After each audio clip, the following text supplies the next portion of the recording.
Olá, amigos! Vocês estão no canal Livros da Tuca. Eu sou a Virgínia, sejam todos muito bem-vindos. Estou aqui mais uma vez para fazer uma resenha de um livro incrível, tá? Do nosso grupo, Nossa Língua Portuguesa. Gente, quantos livros maravilhosos nós temos lido! No meu caso, foi uma releitura, mas eu li esse livro quando eu era muito jovem. E, vou ser sincera, eu não sei se eu terminei, porque... gente, é um livro pesado, concordam? Tô falando de O Crime do Padre Amaro. Eu lembro que eu era muito jovem, eu não lembrava mais do final, tá? Mas eu lembrava qual era o crime. Então eu devo ter lido, pelo menos até a metade eu li. Mas vamos lá, vamos conversar já. Ai,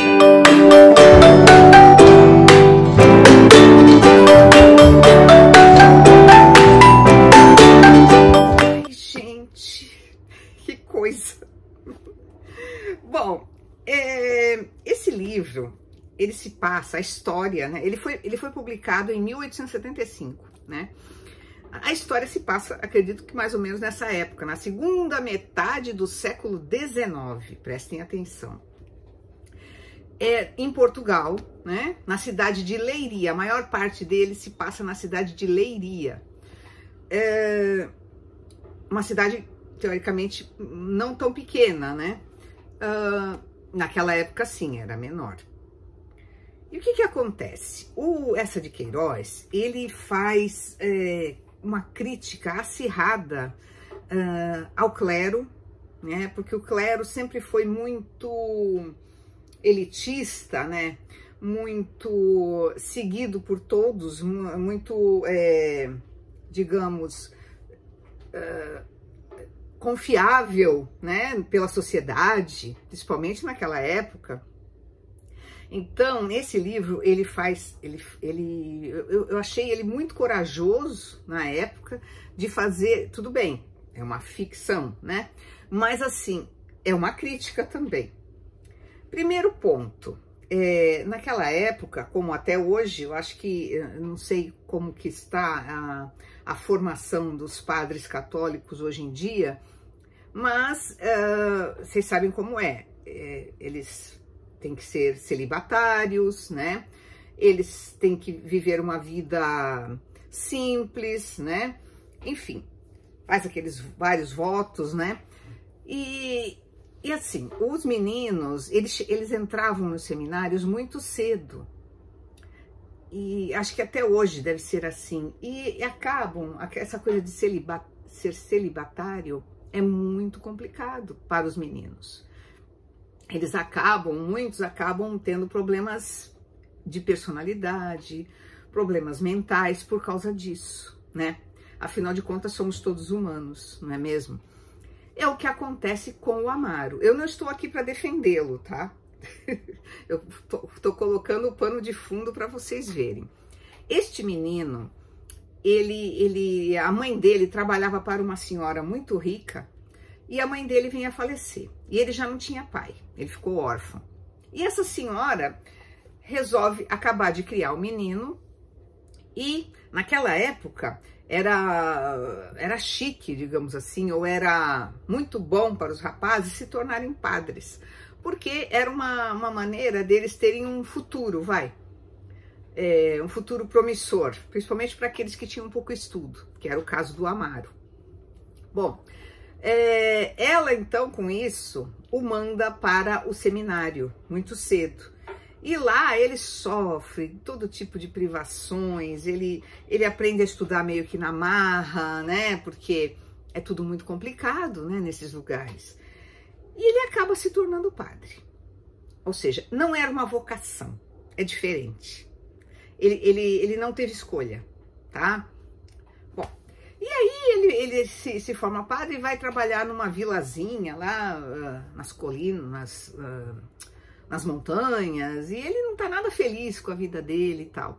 Até que ele consegue ser transferido para Leiria, tá? Porque o padre de lá faleceu, e ele é transferido para lá.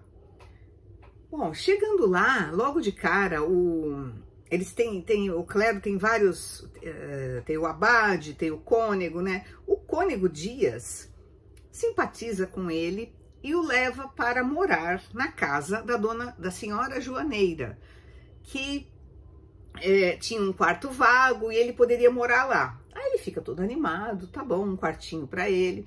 Só que nessa casa também mora a filha da senhora Joaneira, uma moça bonita, jovem, de 20 e poucos anos, sendo ele, o Amaro, também um rapaz bonito, jovem, de 20 e poucos anos.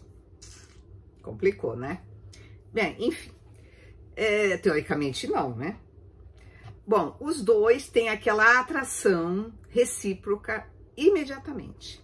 Os dois começam a conversar muito, é uma casa que é frequentada só por gente mais velha.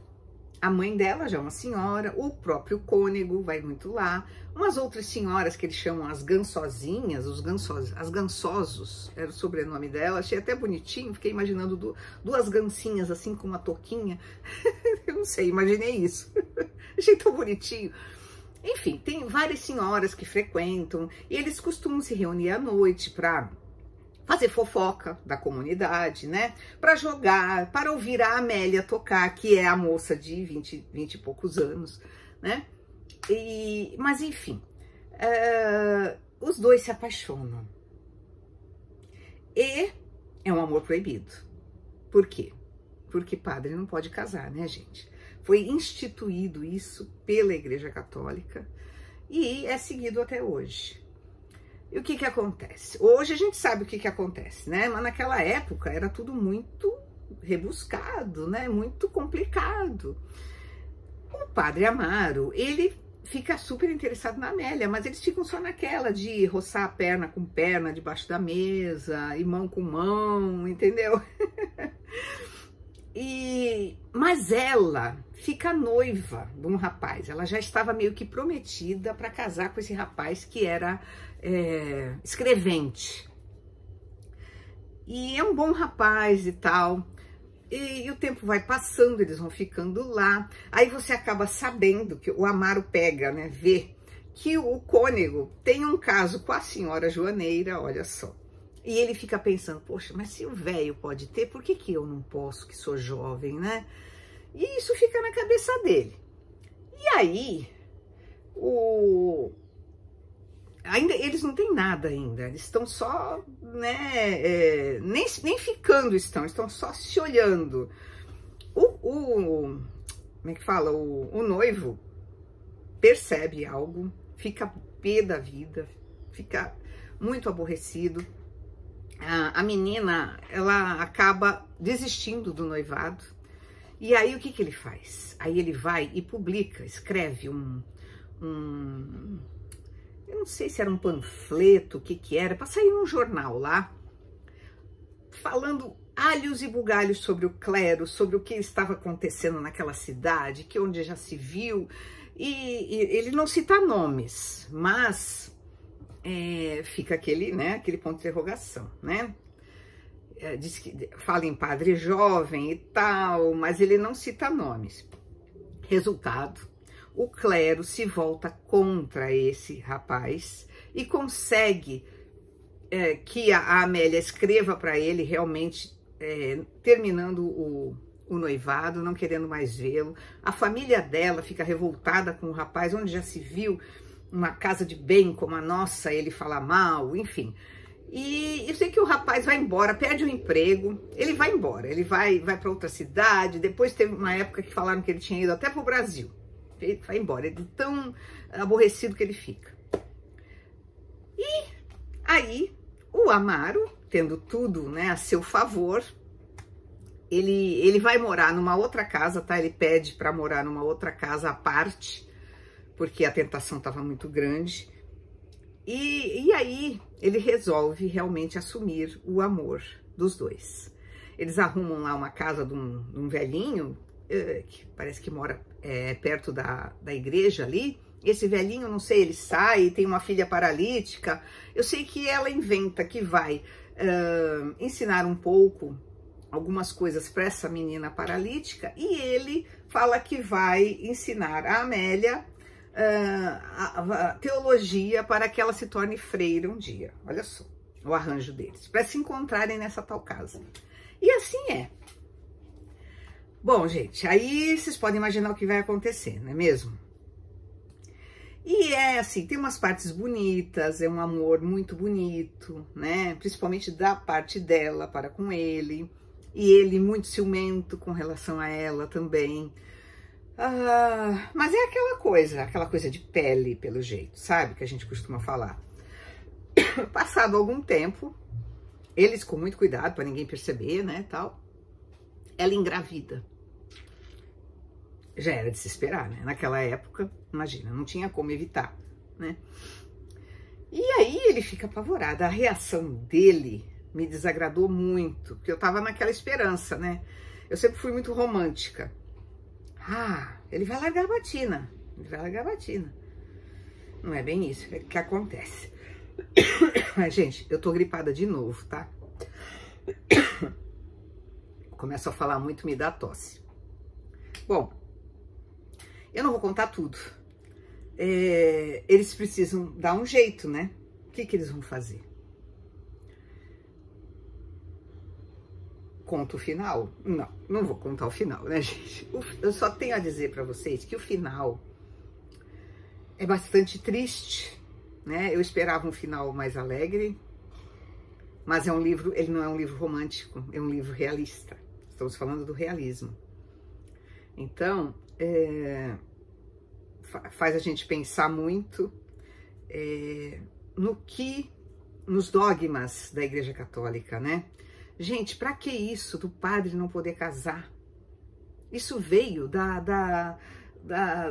quem escreveu isso tudo, não foi Deus, foi o homem que inventou isso. Para quê? Para parecer que os padres são meio que santos. Mas todo mundo sabe que ninguém que está aqui encarnado na Terra é santo, né? Se fosse santo, estaria lá no céu, né? Não é verdade? Mas enfim. Então, o Eça de Queiroz, a ideia dele foi justamente criticar essa parte da igreja, da política, e eu acho que ele fez muito bem feito, ele foi muito corajoso numa época em que, Portugal inteira era católica, né? Eu acredito. Hoje em dia eu não sei como é que é, mas eu acho que não. Aqui no Brasil já mudou muito, né? Aqui espalhou um monte de religiões diferentes, né? Um monte de crenças diferentes, enfim. Mas naquela época o mundo inteiro quase era católico. Então, deve ter sido um choque. Eu confesso que até para mim, fiquei bastante chocada com algumas atitudes do padre Amaro com relação à Amélia, e no transcorrer, o que aconteceu depois, que vocês precisam ler, porque é um livro que precisa ser lido, tá? Inclusive, é um livro que cai muito em vestibular.